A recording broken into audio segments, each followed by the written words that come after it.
Hello, my name's Amanda, and this is what I hope will be my YouTube channel, the I Damanda Homestead. And the reason why we call it that is it's a combination of my name and my husband's name, Dave and Amanda, and it was just something we thought was a little bit funny, and so that's what we went with. And so what I'm planning on doing with this channel is using this as an opportunity to teach anybody who's interested how they can raise their own food, even on a small little lot in the suburbs, or on a bigger country property like we have here.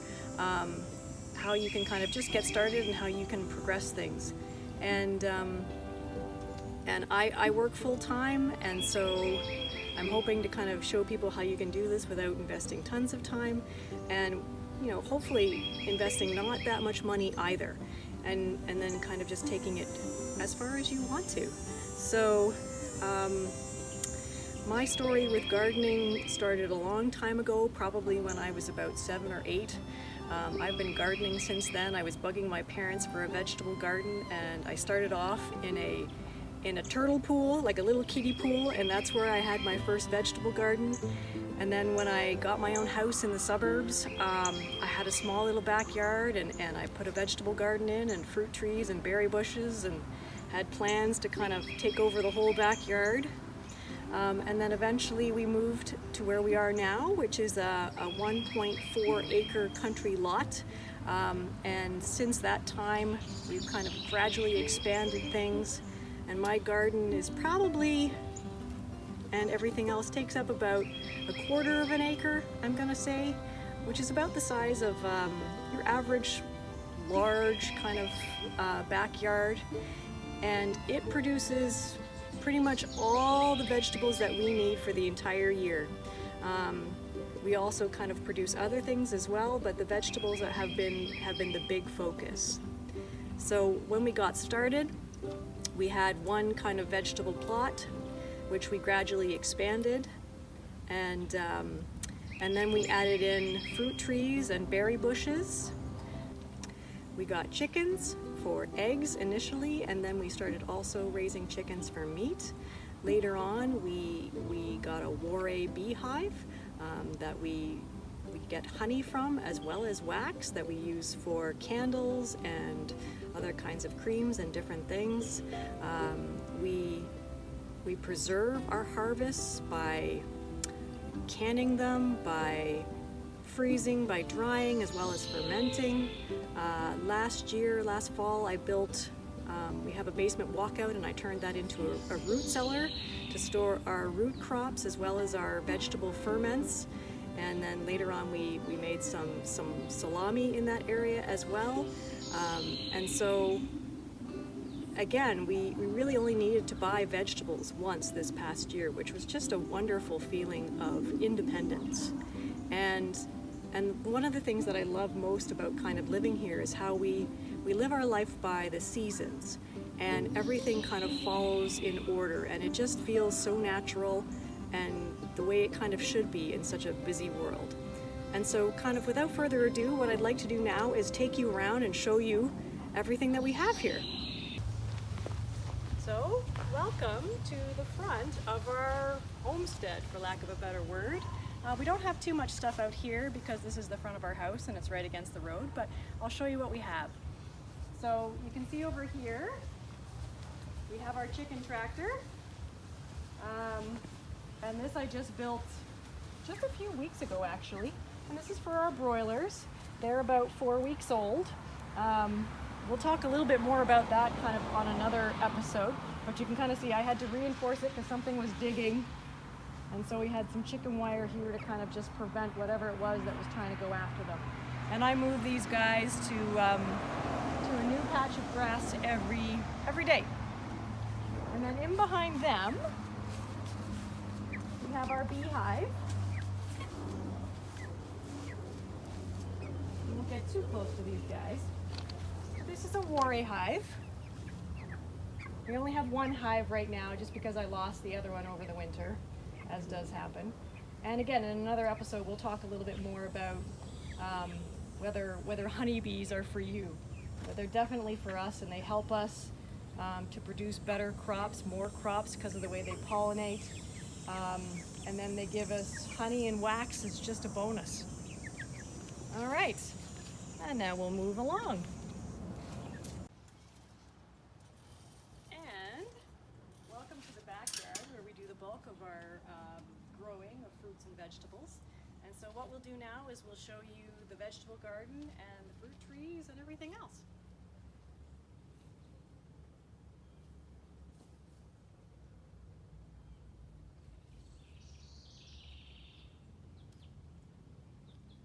Okay, so the first thing that we have here is our Jerusalem artichoke, or our sunchokes.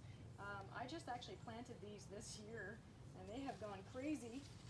They produce a little tuber like a potato that's got a lower glycemic index. And this is a perennial, so this will keep coming back year after year, which is great.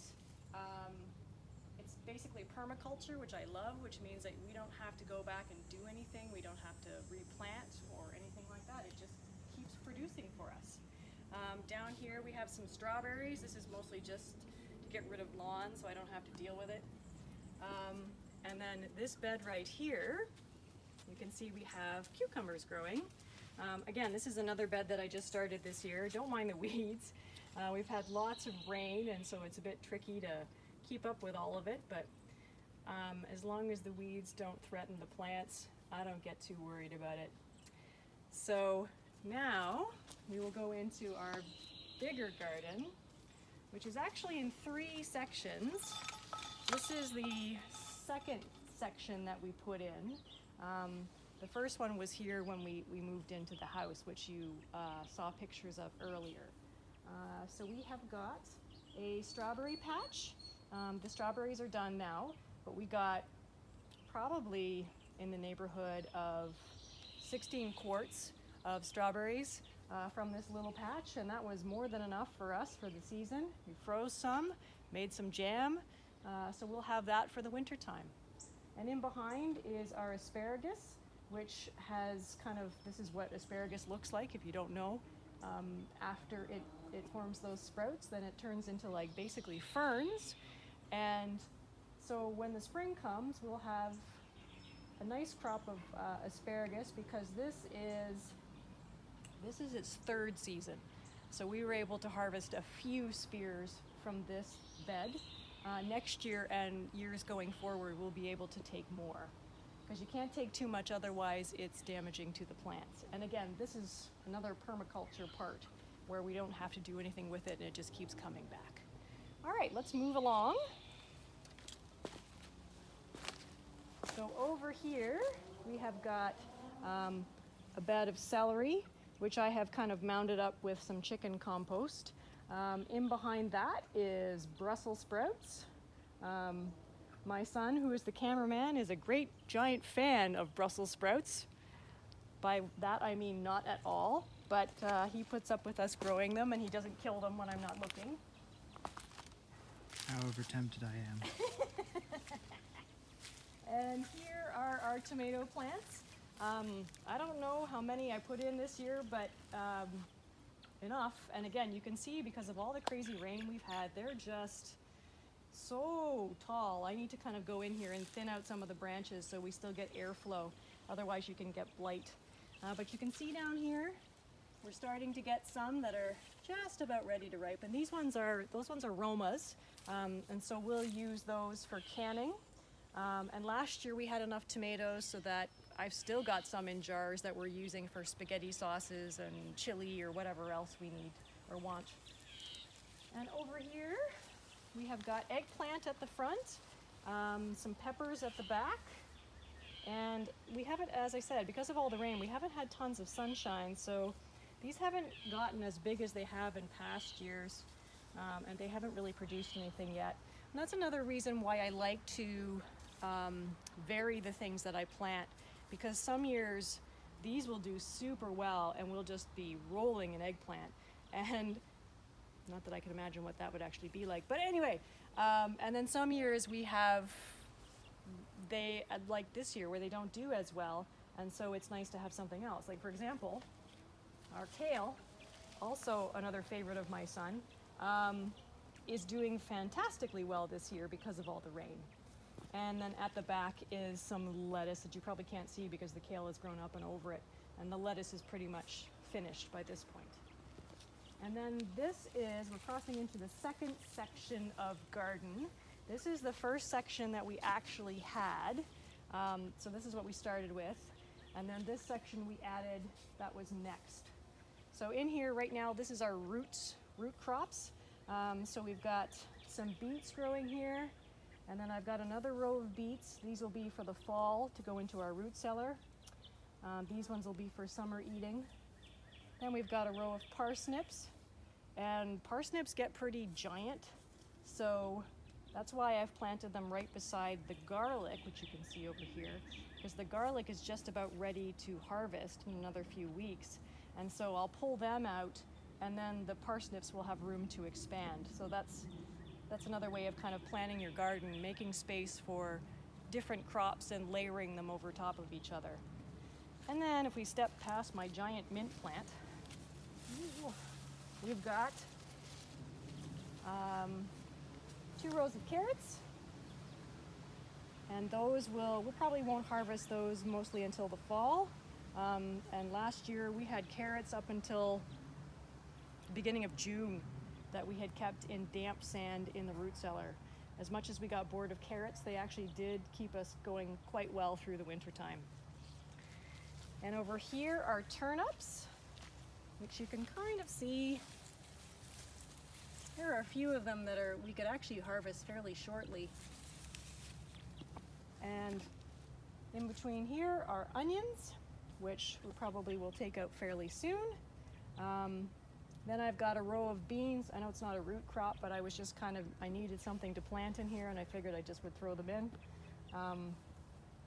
And then in behind is kohlrabi and radishes. The radishes will pull out soon. And then I'm actually going to put in some winter cabbages in here. So that'll be what kind of goes in here later on. And again, that's the idea of layering things. And we've got some chickens coming up the side here. Our chickens are free ranging, so you can kind of see them. This is one of the reasons why we have the fence, just so that way they can get out and about. And this is our broody hen that you're seeing here. This is Coco and her baby Peanut. Peanut is one of this year's chicks, and the other ones are the broilers that you saw out front in the chicken tractor. I ordered all broilers, and we got this random other chick that is clearly not a meat bird. So we're waiting to see whether this is going to be an egg layer of some kind. I'm hoping it's a girl, might be a boy. We'll wait and see. Anyway, they're coming to visit us as we go on our tour. And here are my giant squash plants that have just taken over. I grew squash last year and it just didn't do very well. So this one in here is a zucchini squash. And if we just kind of, there's actually one that I need to take out. So there's a nice zucchini. Looking good. I'll put that down here for now, and then we'll bring that inside so we can kind of cook that up this week. So normally there should be a path here for me to go through, but as you can see, it's been taken over by my squash. So I'm just gonna I need to trim the ends of these so that they'll actually direct more energy into their fruits. And here we come along down here as I step carefully, and we have got some climbing beans. I love climbing beans because once these guys start producing, they will produce all the way through until the frost. They take a little bit longer to get going, but we just get crazy numbers of beans. I freeze them and then we eat beans all winter. Beans and carrots, those are our kind of staples. So these are the green beans, and then we've got some drying beans as well, because I usually like to have a whole garden kind of devoted to, or a whole portion devoted to beans, because beans are actually nitrogen fixers, which means that they'll actually store nitrogen in the soil. So whatever you plant there the next year can access that nitrogen. So that's part of the crop rotation stuff that we can talk about when we get into another segment about planning your garden. So we've got some bush beans that are drying beans. Then we've got a row of cannellini beans, which are the white Italian beans. And then over there is a row of black beans, just because we like them.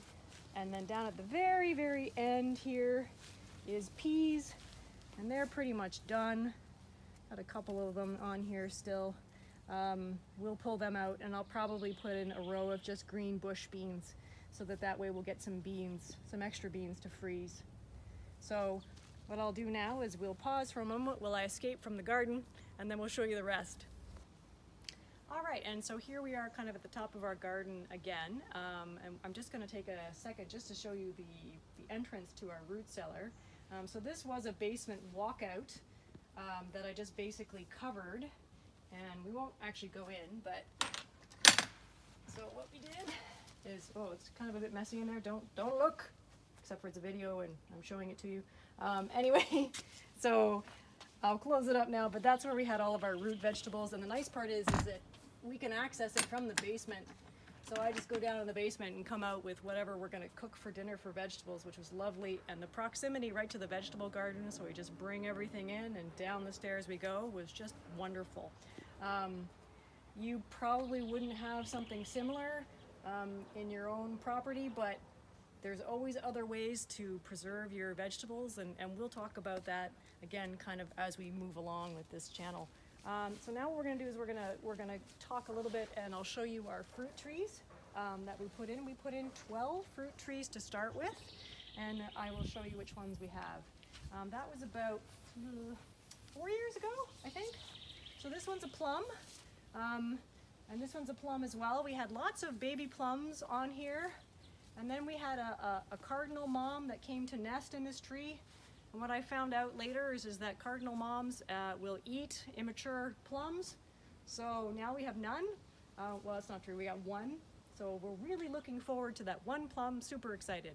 But next year I'll probably discourage that cardinal from nesting in there and try and keep her out of those trees. So as we move along, we have got, this is a cherry plum cross, so they call it a chum tree. So it's just starting to ripen. You can kind of see some of them are starting to turn colors. And then as we come along, we have got a nectarine, which is super tall. These are supposed to be semi-dwarf trees, but I really haven't been pruning them to be super short. And then along here, we've got a row of gooseberry bushes. And you can also see my lovely chickens that are scratching around in our mulch here, which is great because they'll actually disturb any weeds that get started. So they're doing my weeding for me, which I love. And then we've got a few kind of pear trees on the opposite side, which you can somewhat see. And then we get down into our apple trees. And because we had kind of a cold spring, we didn't really get a good fruit set this year, so we've got a few apples, but not many. And I will say that producing fruit has been much more challenging than producing vegetables. Vegetables have been comparatively easy. Producing fruit in any kind of quantity is much harder. All right, and again, you can see my little chickens, they're out and about. I've got some of these gooseberry bushes protected against them because they'll eat the berries, but some of them I haven't done yet.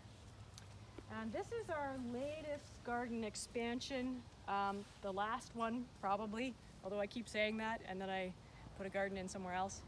And we've just put in 3 more apple trees because we always seem to want more apples.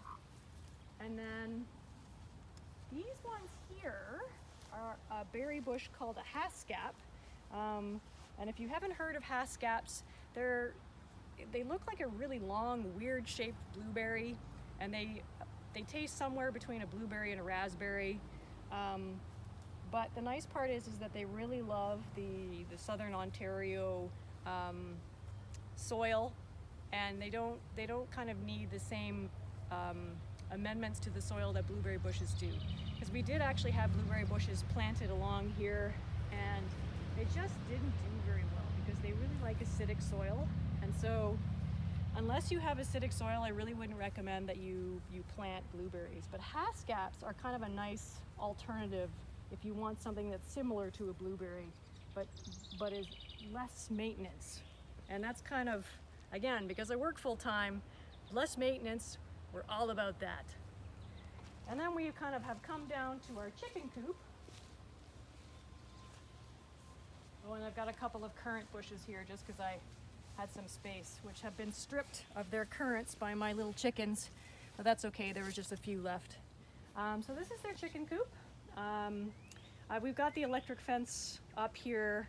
It's not on right now, but it's just there because my dog was showing a little bit too much interest in the chickens, and this just keeps him at a safer distance. So my chickens have got this permanent run here where they can perch on these trees and everything, and it's sheltered and it's safe. And this was just a garden shed that we converted into a chicken coop. Okay, so now we are actually kind of where we started when we were doing our chit chat, first of all. And this is at the back, right at the back of the house. And we have got back here some rhubarb. This is 3 plants of rhubarb that has finally taken hold. I've had major trouble getting rhubarb to establish itself, so I'm pretty proud of myself that it's looking pretty good. And then over here we have our vineyard, which is a super small micro vineyard. And these first couple of rows here or actually no, I think these are purple grapes. These are Concord grapes. The middle 2 rows are white grapes, which in theory, if we get enough, we'll use to make wine, but has not yet happened. And then the furthest one over there is also a Concord grape. And those are just really nice kind of grapey grapes. They're really good for grape jelly and really good for fresh eating, and we really enjoyed them last year. Our white grapes were ready first, and the raccoons found them before we did. So then we put in another set of electrical fencing that we don't turn on until everything is just about ready to ripen. So most of the time it's off, and then we have just a portable electrical fence unit that we just kind of move from place to place as we need to. So the last thing we're going to show you is just our woodshed and how we kind of harvest the trees from our backwoods to heat our home in the winter. Now, one thing I didn't really talk about when we kind of started our little introduction part is the fact that we have a wood stove inside our house. Now, obviously, it doesn't provide all of our heat because we're away during the day at work, but on weekends and evenings we like to have a fire, and that does help reduce our heating costs somewhat. We are lucky enough to have about 1/3 of an acre of woods. And we've had a few trees on our property that have been dead and needing to come down, and so we've harvested them and then used them to heat our house. So we'll kind of show you. So we'll take them down with the chainsaw, and then we had 5 trees that we did this year, and you can kind of see the remnants of those. They've been kind of cut into stove-sized lengths. And then, not me, but my husband and my wonderful son, who is the cameraman today, will use this stump to split them. And then we kind of have a little area where we stack, some of them anyway, to dry. And then when it's done, we bring it all over here to our woodshed, which I didn't, of course, remove the log from before. I'm going to show you this to keep the door shut. This is also this was a pool shed. Whoa, it's kind of messy. Anyway, there's a whole lot of wood in there. So we are ready to go for wood for when it comes to the winter time, and we're pretty excited about that. Alrighty, so that is kind of the end of our introductory video. So what I'm kind of planning to do now is have videos, I hope every other week or so, where I start taking you through how you can do some of this stuff, kind of as much as you want to, for yourself. So the first thing I'm planning on doing is starting with how you're going to plan your garden and how you're going to pick which things you want to grow, from vegetables to fruit trees or berry bushes. So thank you for coming along with us and seeing what it is that we do here. I am super proud of everything we've accomplished since we moved in about 6 years ago, and I'm hoping that you'll continue on with us and enjoy this journey. So thank you very much and have a good day.